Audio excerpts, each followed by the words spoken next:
¿Qué tal? ¿Cómo están? Bueno, pues iniciando aquí, sabiendo que, teniendo en cuenta, vamos, que esta es una clase pregrabada, bueno, voy a dar la bienvenida a quienes se vayan uniendo durante este proceso, eh, por lo que iniciamos.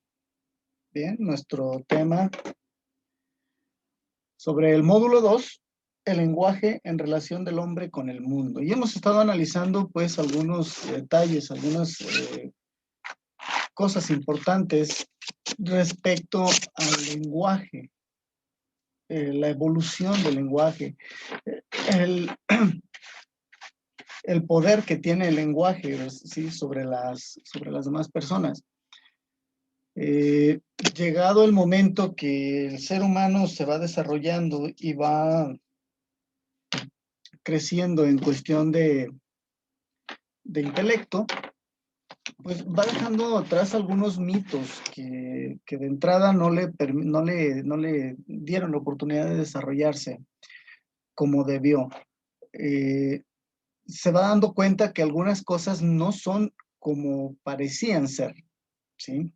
El lenguaje en sí no tiene un impacto directo sobre el receptor.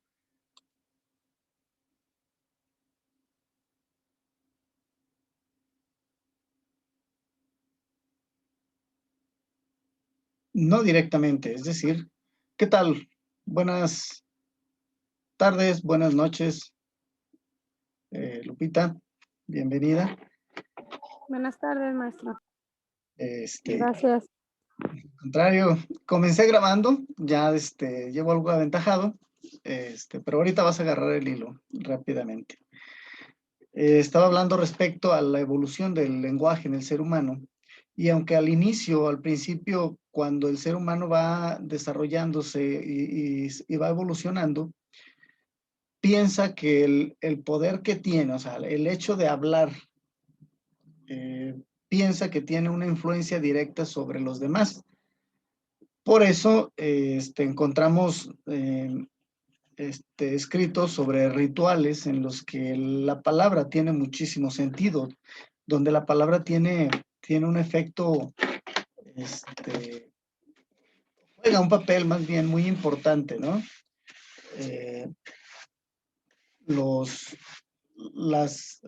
¿Cómo se llama? Algunas frases que al decirlas se supone generan cierta influencia en el exterior, como lo utilizan algunas corrientes filosóficas, o no filosóficas, sino esotéricas, empleando la palabra decreto.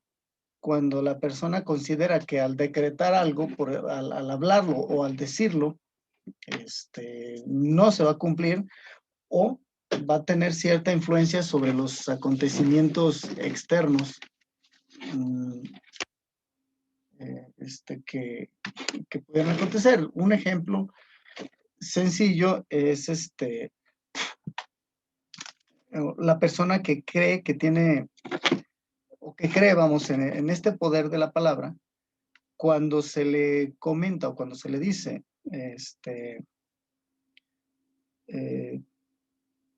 tengo miedo llegar a morirme y no alcanzarle a avisar a mis parientes.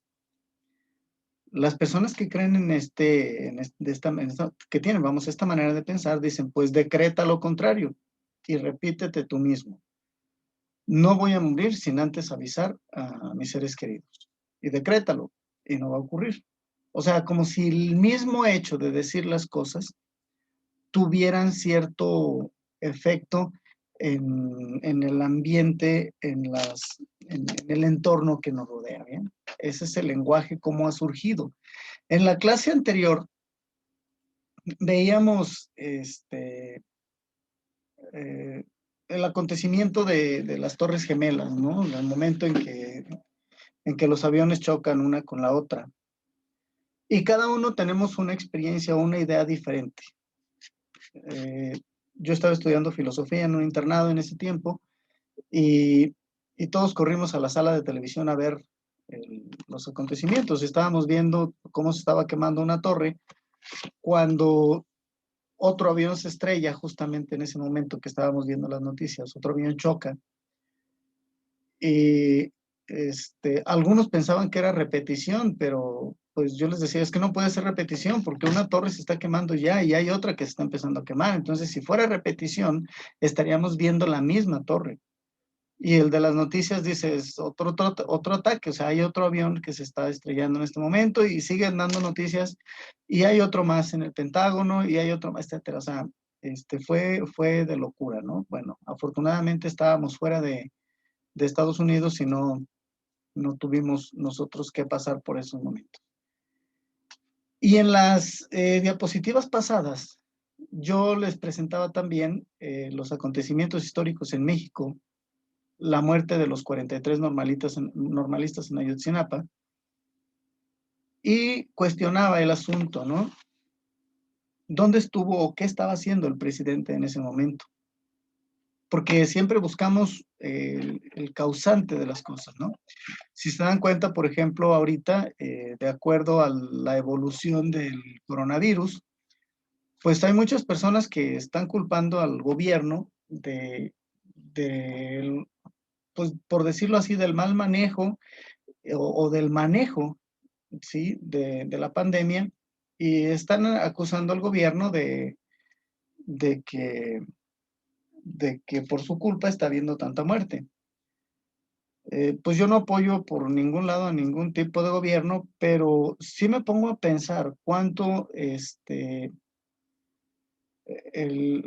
nos insisten en no salir de casa, en no ir de vacaciones, en aguantarnos un ratito. Y pues únicamente para que el gobierno pudiera hacer algo, quizá como algunas personas quieren, sería que repitieran lo que se hace en Ecuador, en El Salvador, en Nicaragua, en Costa Rica, en donde hay toque de queda y si usted no está en su casa a esas horas, pasa la policía y se lo recoge, vámonos. Dispararles balas de goma a la gente que está en la calle sentada descansando. Ahí se métase a su cuarto, métase a su casa. Pareciera que eso es lo que la gente quiere, pero ni una cosa ni otra va a dar resultados, sino la conciencia individual, lo que cada quien piense, lo que cada quien acepte. No hay otra manera. Así venga quien venga de donde venga y nos diga que nos quedemos en casa, no nos vamos a quedar en casa. Así lo diga el presidente, no nos vamos a quedar en casa.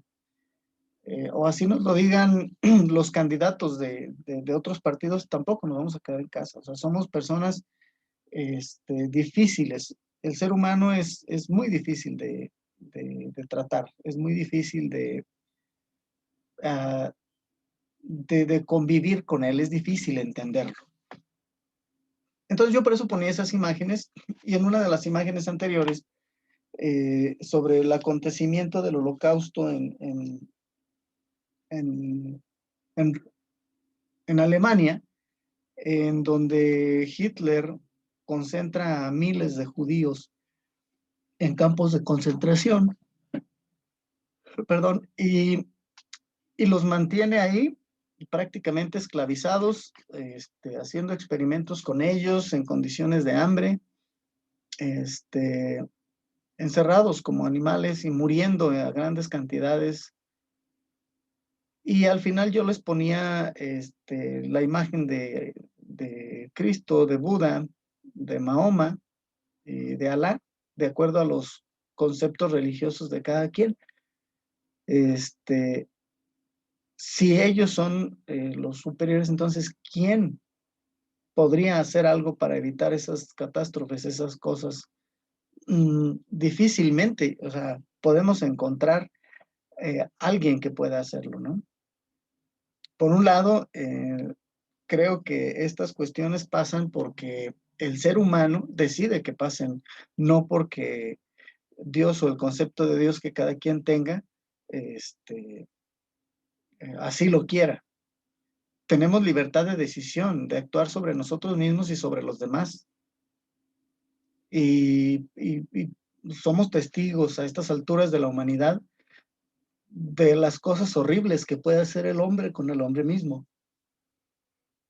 Entonces,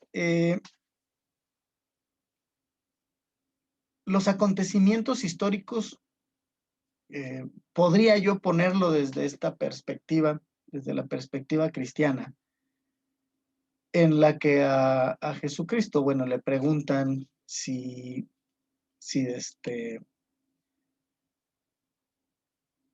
es lícito darle, pagarle impuestos a César, ¿no? A lo que él responde, préstame una moneda, dice, y vean qué cara tiene. Bueno, pues a César lo que es de César y a Dios lo que es de Dios. Entonces, en este tipo de circunstancias donde el hombre toma la decisión de hacer las cosas por su cuenta, pues desde mi perspectiva, desde mi punto de vista, a mí me parece injusto exigirle a Dios que cambie las cosas que el hombre tomó la decisión de hacer. Y culpar a Dios todavía porque permite que haya hambre en el mundo cuando estamos aquí nosotros que tenemos comida de sobra. Injusto preguntarle a Dios por qué hay tanta muerte por violencia cuando nosotros somos los violentos. Injusto preguntarle a Dios por qué permite las guerras cuando las guerras las hacemos nosotros. Entonces está en el ser humano el poder de hacer las cosas. Y es el ser humano entonces el que es el protagonista de su propia historia. No es Dios el protagonista de la historia del hombre.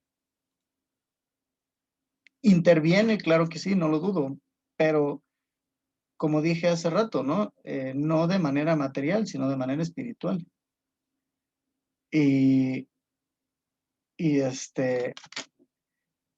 en este sentido es que el hombre es el causante de los acontecimientos históricos sociales, no de los acontecimientos históricos naturales, porque las erupciones volcánicas, los terremotos y este tipo de cosas, pues no las provoca el hombre.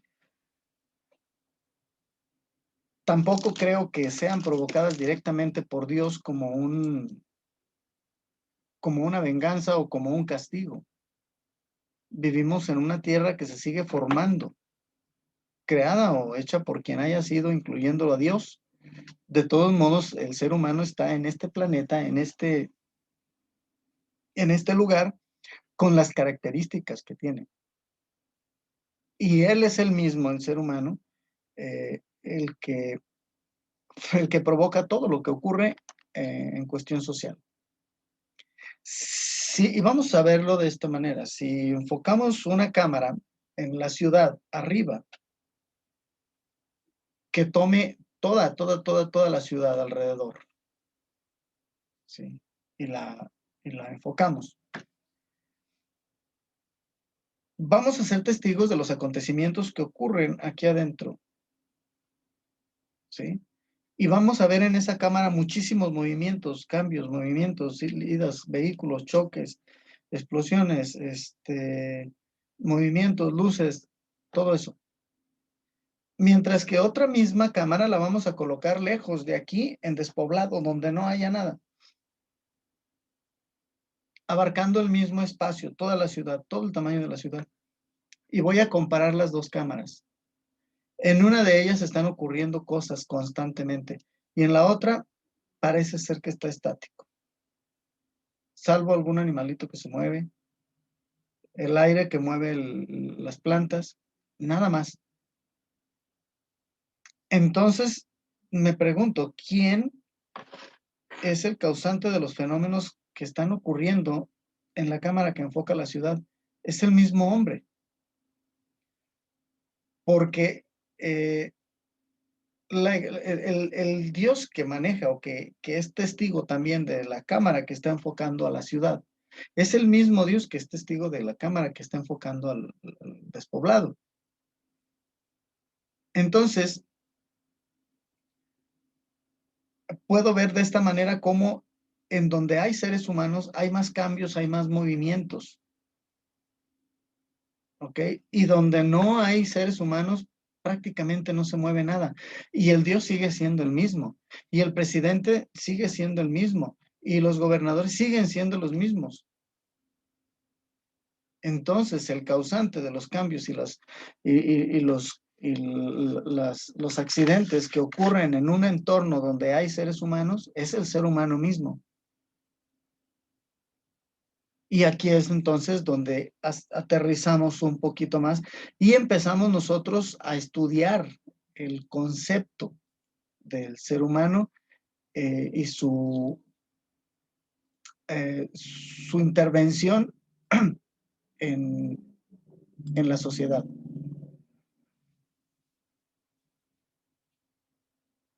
Entonces, con lo expuesto hasta ahora ya nos podemos dar cuenta que para aproximarse a un hecho histórico es muy importante, ¿sí?, partir de la manera como lo construye quien lo estudia.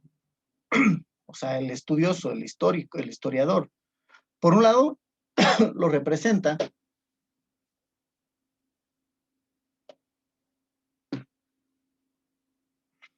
por un lado lo representa describiéndolo de una manera secuencial y con base en datos concretos como fechas, lugares, actores, pero por otro lado también lo interpreta al valorarlo de manera consciente o inconsciente, porque si el historiador o el reportero mira algún acontecimiento y trata de narrarlo, obviamente va a tener que involucrar también sus emociones y sus pensamientos de manera inconsciente. Digamos, el hecho de ver una noticia en donde de estos aparatitos, drones bastante evolucionados tecnológicamente, no tripulados, o sea, manejados a control remoto por quién sabe quién, disparan sobre soldados mexicanos. Entonces, el que lee la noticia, el que la transmite, que viene siendo el emisor, lo plasma con cierta emoción y también al momento de que lo describe, al momento de que lo describe, lo imprime también sus emociones, o sea, lo interpreta desde su punto de vista. Quiera que no, entonces el historiador está involucrado al momento de transmitir la noticia. Un accidente o fenómeno es un accidente o fenómeno y nada más, hasta que es narrado por alguien y le imprime cierto sentimiento, entonces cobra un sentido humano, un sentido poético de alguna manera. Cuando el ser humano transmite una noticia, simplemente dice, hubo 43 personas muertas. Cuando le empieza a imprimir sentido, hubo 43 personas, estudiantes normalistas, asesinados. Cambio de palabras ya le da un sentimiento un poco más profundo. La misma noticia. Algo inaudito ocurre en Ayotzinapa. Jóvenes estudiantes de la normal son asesinados. Son asesinados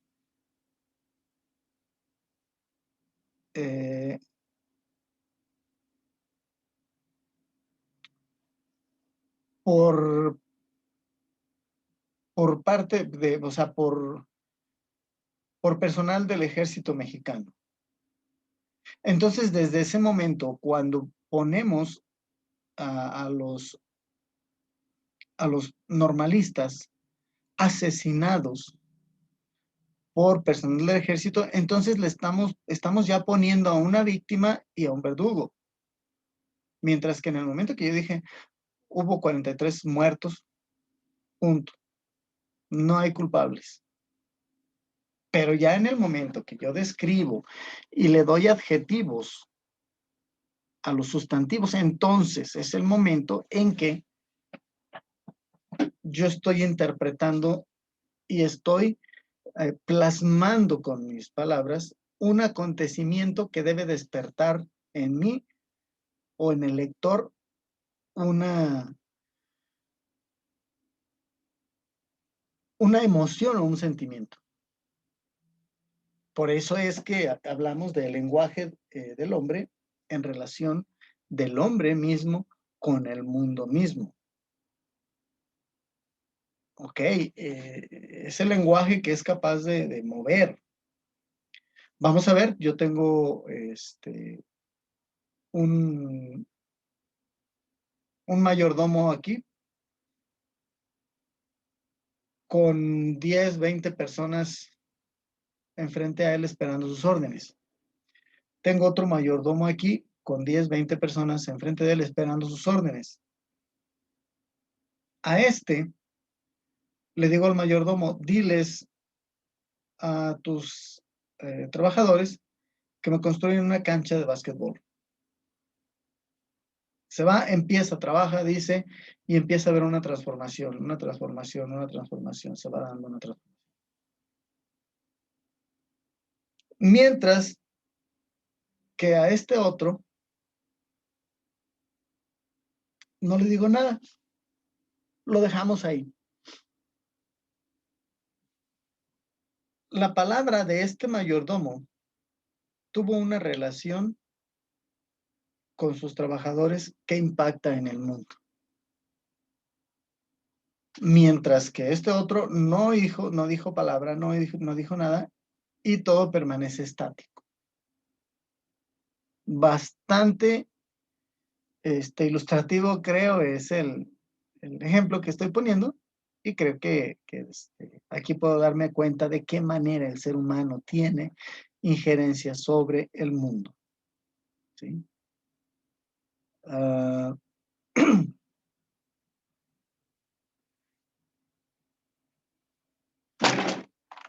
Perdón, no somos buenos amigos, ellas y yo. Entonces, el objetivo de la segunda clase es comprender ahora un tema muy importante. Interpretación y representación de un hecho histórico. ¿Ok? Ese es el tema de hoy. Interpretación y representación de un hecho histórico. ¿Qué es? Interpreto, veo lo que ocurre y luego represento, por otro lado, el hecho histórico. Si yo soy testigo de un evento en un lugar en donde nadie absolutamente está, más que yo soy el único, la única fuente de información voy a ser yo. Y las personas que están en una ciudad o en una población van a enterarse de los hechos únicamente por lo que yo pueda decir. Nada más. Si yo no llevo la noticia jamás se va a saber. Entonces, depende cómo yo interprete el acontecimiento, voy a representarlo para que una población o una sociedad se dé cuenta de las cosas. ¿Ok? Si por alguna razón doy la noticia y alguno de los que recibieron la información se le pierde o no lo recuerda o no percibe bien el mensaje, tiene que empezar a preguntar, ¿qué sé de determinado acontecimiento? ¿Qué sé? ¿Qué no conozco? ¿Ok? ¿Qué no conozco de dicho acontecimiento? ¿Qué quiero saber? ¿Para qué lo quiero saber? ¿Qué tipo de información necesito? ¿De dónde proviene esta información? ¿Sí? ¿Qué voy a hacer con esa información? Ok, tengo que darme respuesta a cada una de estas preguntas. Yo como receptor, como persona que quiere saber qué es lo que está pasando. ¿Qué sé? Que murieron 43 normalistas. ¿Qué no conozco? No conozco quiénes los mataron, no conozco cómo los mataron. ¿Qué quiero saber? Quiero saber quién los mató, quiero saber cómo los mataron. ¿Para qué? Para saber si hay algún culpable, para saber quién es el causante de esta masacre, para darme cuenta quién es la víctima y para darme cuenta quién es el verdugo. Ok.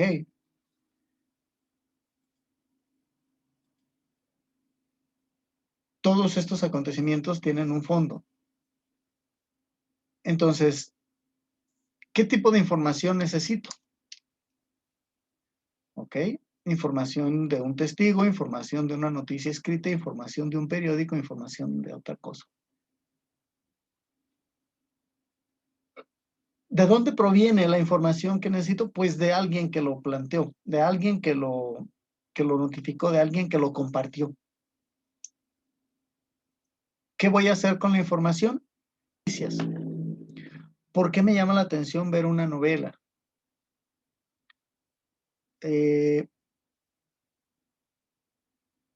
Todo este tipo de cosas me forman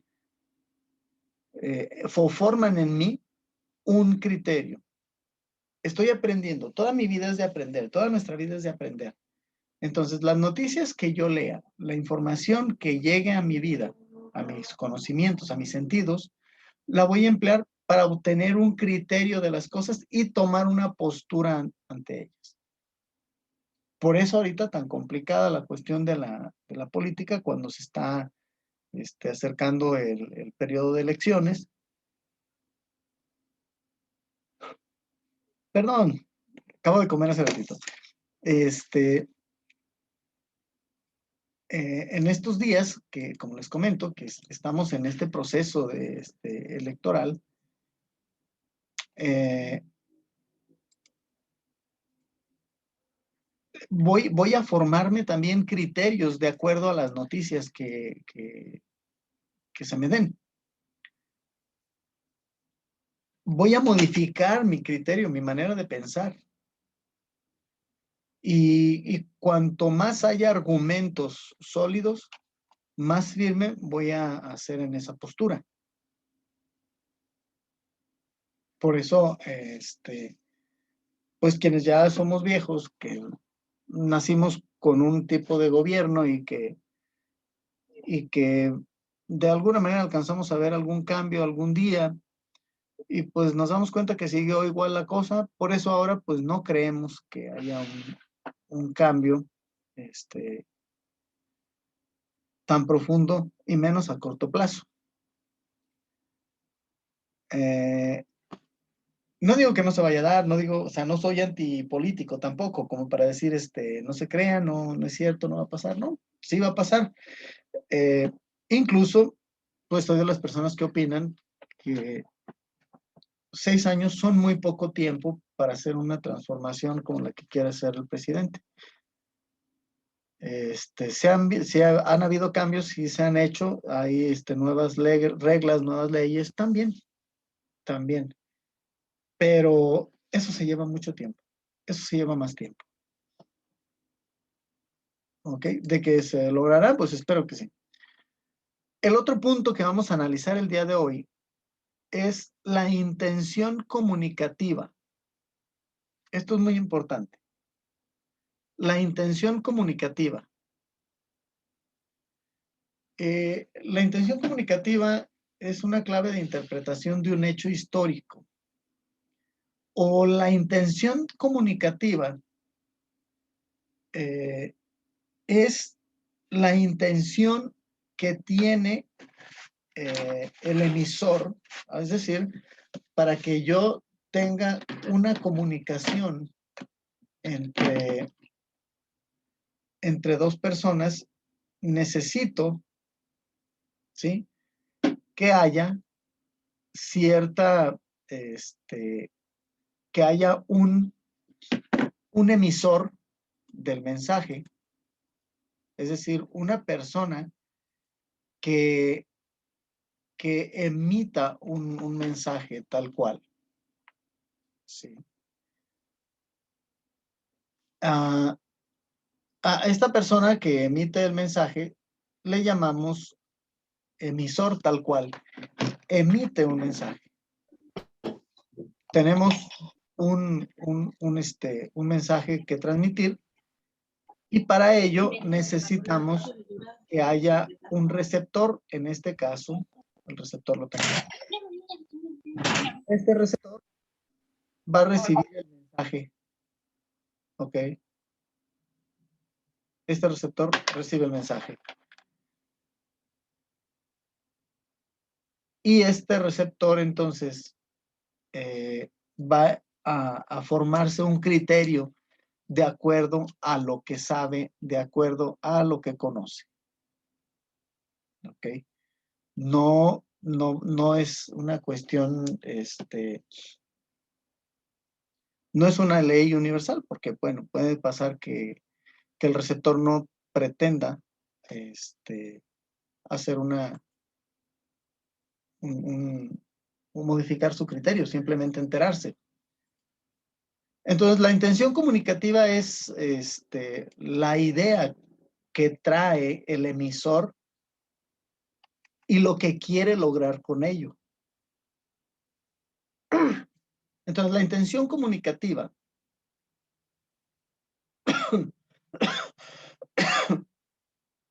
como tal tiene un fondo, ¿sí? Porque no es lo mismo decir asesinaron a 43 normalistas que decir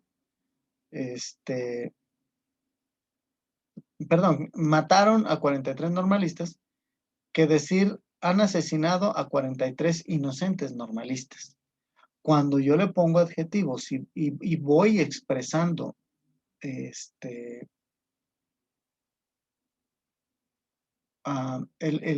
mensaje, la intención comunicativa, esta manera de decir las cosas tiene un fin. ¿Ok? Es como cuando estamos chicos, tenemos un problema con alguno de nuestros primos, con alguien en familia de nuestros hermanos, y vamos corriendo a decirle a mamá, mi hermanito se robó una pluma de la escuela, ¿sí? No es lo mismo que el niño llegue y diga, mi hermanito tomó una pluma de la escuela, a que diga, se robó una pluma de la escuela. Entonces, la intención al decir las cosas es a lo que llamamos intención comunicativa. ¿Ok? Es con la intención que se dicen las cosas. ¿Ok? Espero se estén dando un tiempo para leer y darle una repasadita al PDF. Y tengan ustedes un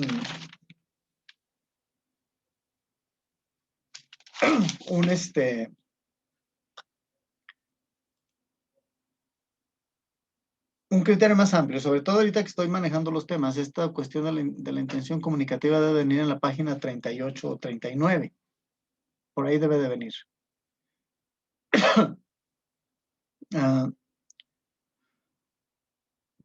aparte de la situación comunicativa con la que cuenta el emisor, bueno, el receptor va a captar esa información, la va a codificar en su mente y se aprovecha, se adueña de ciertas características que le sirven como puntal para poder llevar esa noticia más adelante.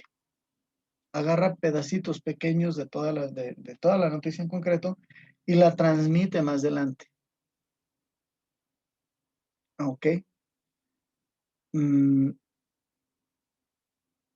Entonces es muy importante, además de la situación comunicativa, que el contexto en el que se dieron las cosas o el momento en el que fue producido el texto también. Cuando es una noticia bastante fuerte,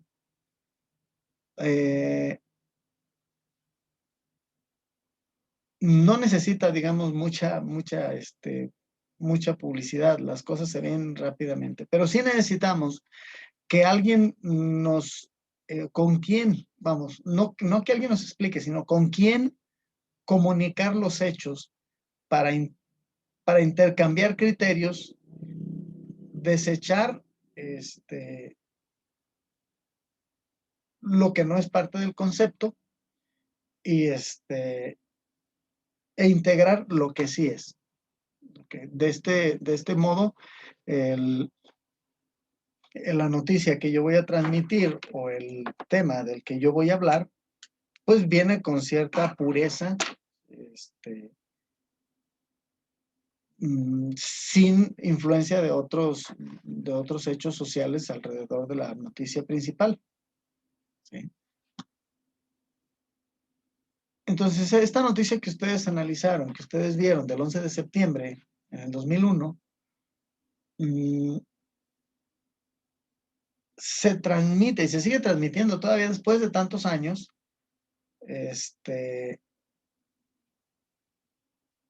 buscando, digamos, llegar a las personas. Ya no es lo mismo que al inicio, porque igual que la pandemia al inicio no se platicaba de otra cosa más que de eso, pero va pasando el tiempo, y todo se queda en el pasado, y de repente ya las noticias ya no las buscamos hasta que alguien nos hace recordar por allá que algo pasó en alguna ocasión. El hombre pierde su capacidad de asombro ante las cosas y ya no es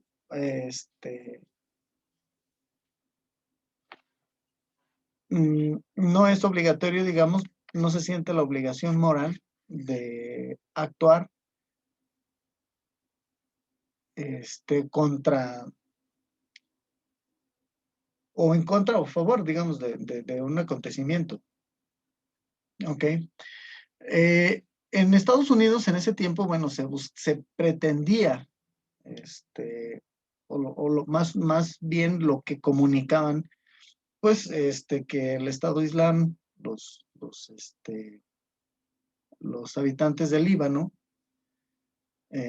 o de ciertos árabes, no sé cómo, no me he metido mucho en esta cuestión, pero son terroristas que han hecho daño a Estados Unidos, quieren desbalancear la estructura económica del mundo, donde nos va a afectar definitivamente a todos, todo el mundo.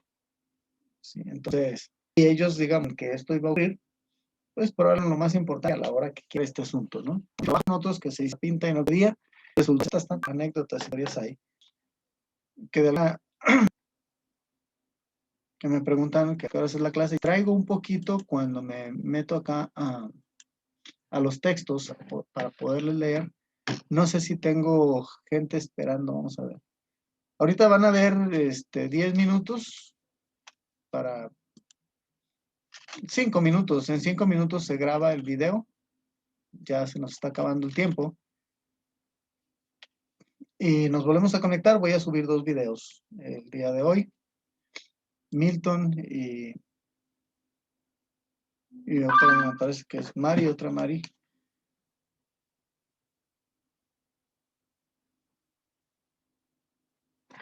Ok, entonces, sí, como les venía diciendo, ya igual en un momento tenemos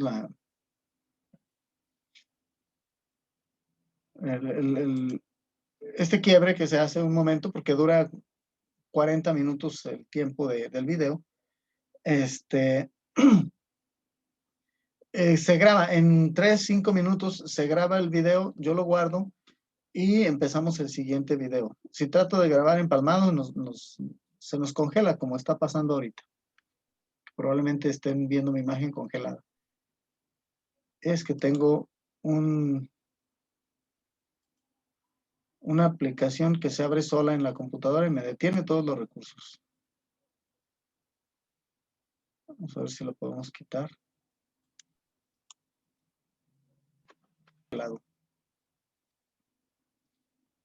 Entonces, conteste por aquí.